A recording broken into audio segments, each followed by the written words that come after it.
بسم اللہ الرحمن الرحیم۔ لیکن حضرت مسلم بن عقیل رضی اللہ عنہ کے خط وہاں سے نکلنے کے بعد، چونکہ وہ مواصلات کا زمانہ تو تھا نہیں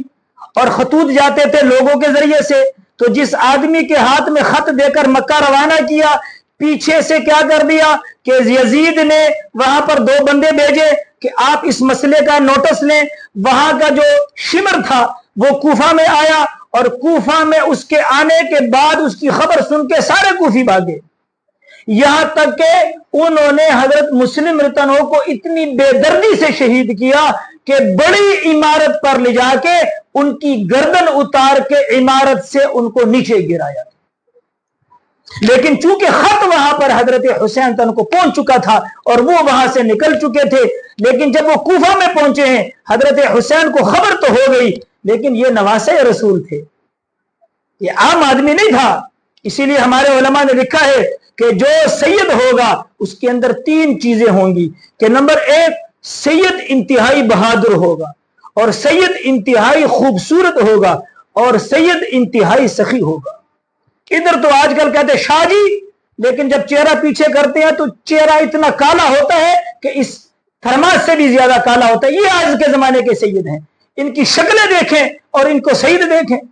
لیکن حضرت حسین نے کہا کہ اب میں یہاں آ گیا ہوں، حقیقت کا پتہ چل چکا ہے، لیکن اب واپسی نہیں ہوگی، اب مسلم بن عقیل کے قتل کا بدلہ لیا جائے گا۔ پتہ چل گیا تھا کہ کوفیوں نے ہمارے ساتھ غداری کی، لیکن حضرت حسین تنہو کو پتہ چلنے کے باوجود بھی وہ نواسے رسول تھے۔ انہوں نے کہا جان جائے گی، اولادیں کٹیں گی، لیکن ہمیں ہمارے نانا نے، مجھے میرے باپ نے میدان سے بھاگنا نہیں سکھایا، میدان کے اندر کٹنا اور کاٹنا سکھایا ہے۔ تو لہذا حضرت حسین رضی اللہ عنہ کرتے کرتے، جب یہ کربلا ایک جگہ کا نام ہے،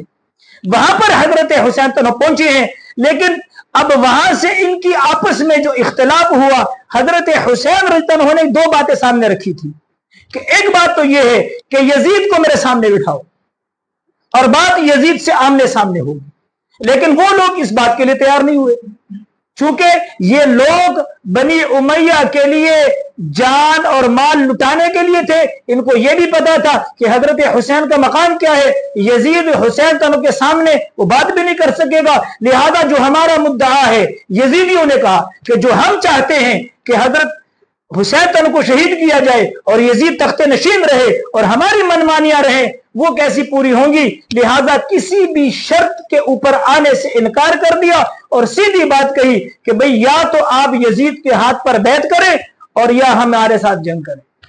لہذا حضرت حسین کے پاس اب کوئی دوسرا راستہ تھا ہی نہیں، کہ ایک طرف تو ان کے کزن کی شہادت تھی، ان کا بدلہ بھی لینا تھا، اور یہ کسی شرط پر آ نہیں رہے تھے۔ حضرت حسین نے کہا جب بات آپ ماننے کے لیے تیار نہیں تو میں بھی نواسے رسول ہوں، انشاءاللہ العزیز اب فیصلہ میدان کے اندر ہوگا۔ انشاءاللہ اس بات کو عرض کریں گے تفصیل کے ساتھ، اللہ عمل کی توفیق عطا فرمائے۔